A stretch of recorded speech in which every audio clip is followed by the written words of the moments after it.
Join me as I challenge myself to share the scariest stories lurking in the dark, and see if I can make it through without getting too freaked out. There's something undeniably fascinating about scary stories, especially when they're shrouded in darkness. It's as if our curiosity is piqued, and we can't help but lean in, eager to hear the next spine-tingling detail. But what is it about the dark that sparks such fear and unease within us? Fear of the dark is a universal human phobia, and it's rooted deep in our primal instincts. Our brains are wired to respond to potential threats, and when we're surrounded by darkness, our imagination can run wild, conjuring up all sorts of terrifying scenarios. It's hard not to let our minds wander to the unknown, to the unseen terrors that might be lurking just out of sight. The unknown is what makes scary stories so unsettling, don't you think? It's the unanswered questions, the unexplained events, and the unseen forces that really get under our skin. Our brains are desperate for answers, but when we're faced with the unknown, we're left with this crippling sense of uncertainty. But it's this very uncertainty that makes scary stories so captivating. We're drawn to the thrill of the unknown, even as it terrifies us. It's a twisted sense of fascination, really. We want to be scared, but not too scared. We want to feel like we're in control, even as we're surrendering to the fear. There's this one story about a small town in rural America where people would report seeing a figure in a white coat walking the streets at night. They called him the Night Doctor, and the legend went that if you saw him, you'd be the next to fall ill. People would lock their doors, hide under their beds, and pray that the Night Doctor wouldn't come for them.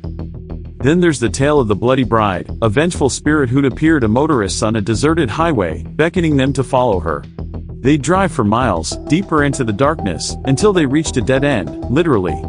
The Bloody Bride would vanish, leaving them stranded and shaken. In Japan, there's the legend of the Kuchisake Onna, the slit-mouthed woman. She'd approach you with a mask over her face, asking if you thought she was beautiful. If you said no, she'd kill you on the spot. But if you said yes, she'd remove the mask, revealing a grotesque, slit-like mouth, and then she'd kill you anyway. But the scariest story I've got for you tonight is about a group of friends who decided to explore an abandoned asylum on a dare.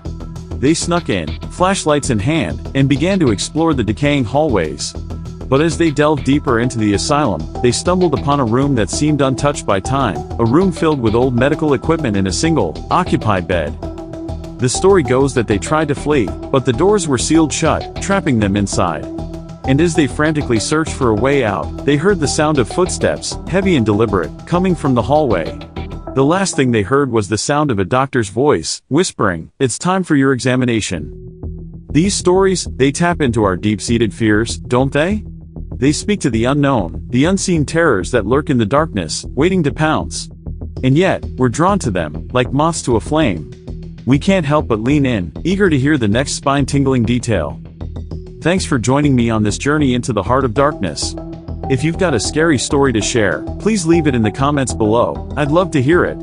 And if you're craving more chilling content, be sure to check out my other videos for some serious sleep deprivation.